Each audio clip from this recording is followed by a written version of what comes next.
పాపం హిందువుల మీదే పోరాటం చేస్తున్నారు, మన హిందూ గురువుల మీదే పోరాటం చేస్తున్నారు, మన హిందూ దేవుళ్ళ మీదే పోరాటం చేస్తున్నారు. రమణానంద మహర్షి వారి పీఠానికి విఐపీలు కనిపిస్తున్నారు కదా, ఈ వ్యక్తి రవీంద్ర గారు. ఈయన భువనగిరి.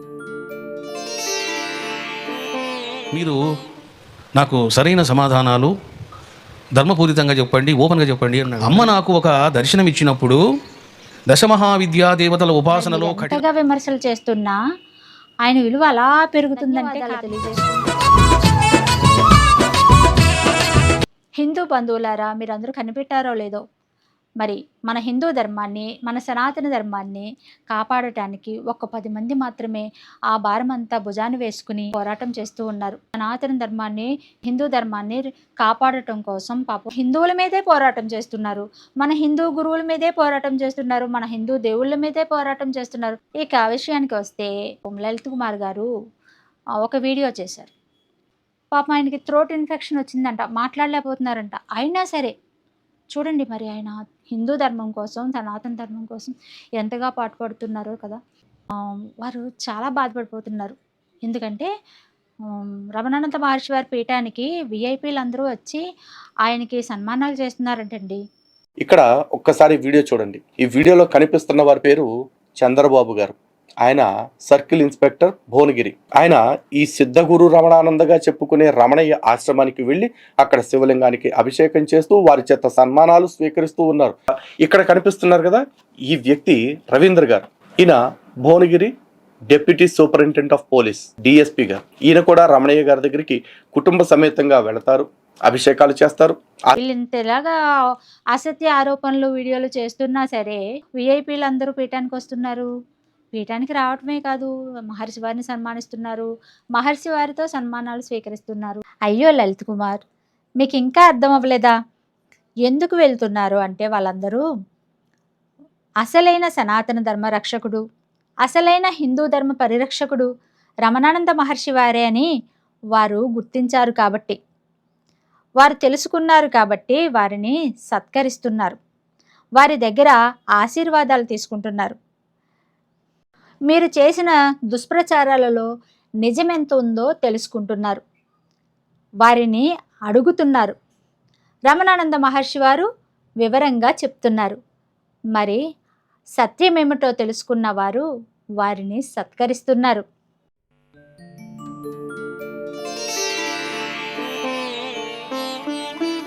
గొప్ప ఉపాసకులు మన యొక్క రమణీశ్వరానికి రావడం జరిగింది. బ్రహ్మశ్రీ డాక్టర్ శ్రీకృష్ణ చాముండేశ్వర మహర్షి గారు, జాతీయ సనాతన సాధుసన్ పరివార్ గౌరవ అధ్యక్షులు, కేంద్ర కమిటీ. వీరు కూడా నా గురించి కొన్ని అసత్య కథనాలను విన్నారు, ఫీల్ అయ్యారు. కానీ వీరికి ఒక మంచి ఆలోచన వచ్చింది. ఎవరో ఏదో చెప్పారని మనము గుడ్డిగా నమ్మడం ఏమిటిది, నేనే తెలుసుకుంటాను స్వయంగా అని వారు అనుకోకుండా ఫోన్ చేయడం జరిగింది. వారికి స్వాగతం పలికి ఆహ్వానించడము నిన్న జరిగింది. వారు చెప్పింది ఏమిటిది అంటే, నేను కలిసినప్పుడు, స్వామి నేను ఏమిటో అనుకున్నాను, నేను విన్నది వేరు, ఇక్కడ చూస్తున్నది వేరు. ప్రతి శివలింగములో కూడా, ప్రతి శ్రీచక్రములో కూడా, ప్రతి విగ్రహమూర్తిలో కూడా దైవశక్తిని నేను చూడడం జరిగింది స్వామి అన్నారు ఆయన. అది ఒక జ్ఞానిని మరొక జ్ఞానే అర్థం చేసుకుంటాడు. వారు ఒక్కొక్క శ్రీచక్రాన్ని అలా టచ్ చేస్తూ ఉంటే ఆయనకు తెలుస్తుందంట. ఎందుకంటే వారు కూడా చాముండా అమ్మవారి యొక్క గొప్ప ఉపాసకులు. వారికి కూడా ఒక పీఠం ఉన్నది. చక్కగా సనాతన ధర్మ సేవ వారు చేస్తున్నారు, మంచి సాత్వికులుగా ఉన్నారు. ఆ స్వామివారు అంతా చూసిన తర్వాత నాతో ఓపెన్గా మాట్లాడారు.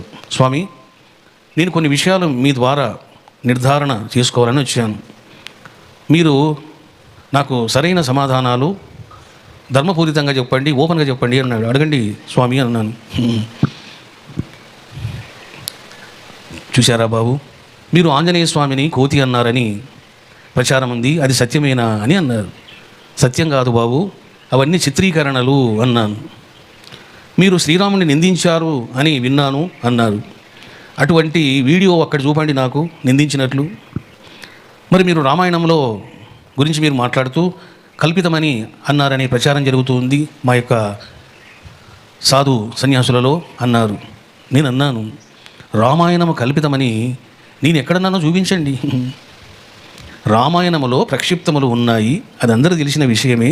ఆ ప్రక్షిప్తాలను తొలగిస్తే శుద్ధమైనటువంటి రామాయణము లోకానికి సంప్రాప్తమవుతుంది. అప్పుడు ఎవరు కూడా రామాయణాన్ని విమర్శించరు.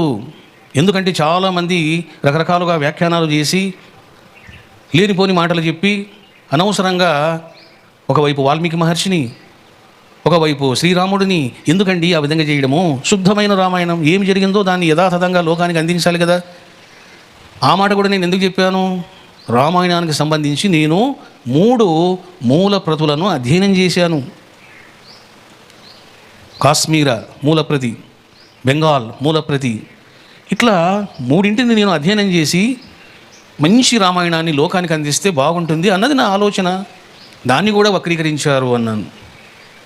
ఇక 4వ విషయము, అమ్మవారి గురించి కూడా మీరు అవహేళన చేశారని విన్నాను స్వామి, ఎందుకు ఇటువంటి ఆరోపణలు వస్తున్నాయి అన్నారు.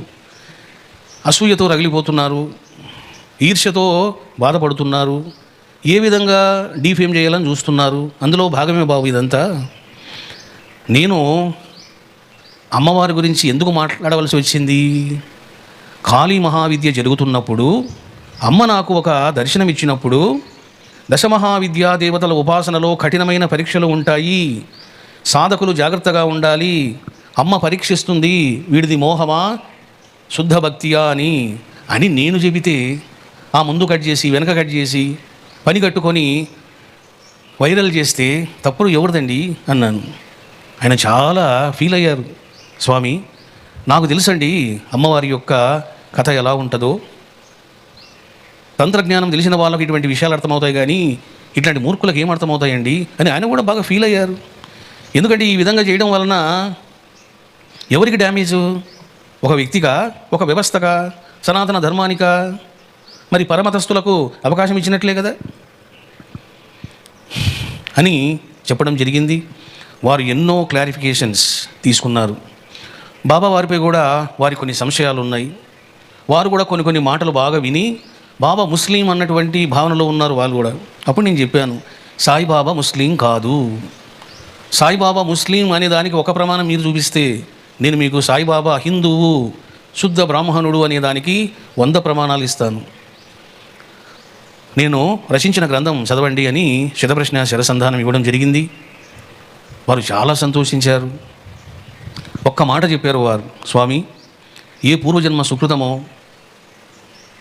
కేవలం తెలుగు రాష్ట్రాల్లోనే కాదు స్వామి, ఇండియా లెవెల్లో కూడా ఇటువంటి మహాక్షేత్రాన్ని నిర్మించిన విషయం నాకు తెలియదు. చాలా గొప్ప మహాక్షేత్రం ఇది, తెలంగాణ చేసుకున్న పుణ్యం ఇది, హిందువులు చేసుకున్న మహా సౌభాగ్యం ఇది అని వారు చాలా సంతోషించారు. వాస్తవంగా అమావాస్య అని ఆయన ఉపవాసంలో ఉన్నారు. మరి అంత ఉపవాసంతో ఉండి పొద్దున్నుంచి అలాగ ఉండి సుమారుగా సాయంత్రం 7:30 వరకు ఆయన చక్కగా స్పెండ్ చేశారు. కొన్ని సాధనా విషయాలు కూడా డిస్కస్ చేశాము. సనాతన ధర్మాన్ని ఏ విధంగా ఇంకా ప్రజ్వలితం చేయాలి, మత మార్పిడి జరగకుండా ఏ విధంగా హిందువులను రక్షించుకోవాలి అనే విషయాలను కూడా మాట్లాడడం జరిగింది. ఈ రకంగా ఆత్మస్వరూపులారా, విశ్వ హిందూ పరిషత్ చేసేటువంటి మహా సనాతన ధర్మ సేవలో ఇక మనం కూడా పాలు పంచుకోబోతున్నాం. రమణానంద మహర్షి వారి మీద ఎన్ని అసత్య ఆరోపణలు చేస్తున్నా, ఎంతగా అవమానిస్తున్నా ఆయనకి కొంచెం కూడా ఆయన విలువ తగ్గట్లేదు కదా. అందుకని వీళ్ళు చాలా బాధపడుతున్నారన్నమాట. అయితే నేను ఇదే విషయం గురించి షార్ట్ వీడియో చేశానండి. మరి అది మళ్ళీ ఒకసారి మీకు చూపిస్తాను, అది మీరు చూడండి. ఆ గజేంద్రుణ్ణి చూసి, ఆ భగవంతుణ్ణి చూసి ఆ శునకాలు ఎలా అరుస్తున్నాయో చూసారా? మరి శునకాలు అలా అరిచాయని ఆ గజేంద్రుడి విలువ, ఆ భగవంతుడి విలువ ఏమైనా తగ్గాయా? లేదు కదా. అలాగే బాబా పైన ఎన్ని విమర్శలు చేసినా, నా గురువైన రమణానంద మహర్షి వారిని ఎంతగా విమర్శించినా వారి విలువ తగ్గేది కాదు. అదండి లలిత కుమారి గారు, కారణం అది. మరి మీరు ఎంతగా విమర్శలు చేస్తున్నా ఆయన విలువ అలా పెరుగుతుందంటే కారణం ఏంటంటారంటే అదన్నమాట. వీడియో చూశారు కదా, అది కారణం. మరొక వీడియోతో మళ్ళీ కలుసుకుందాం. జై గురుదేవ.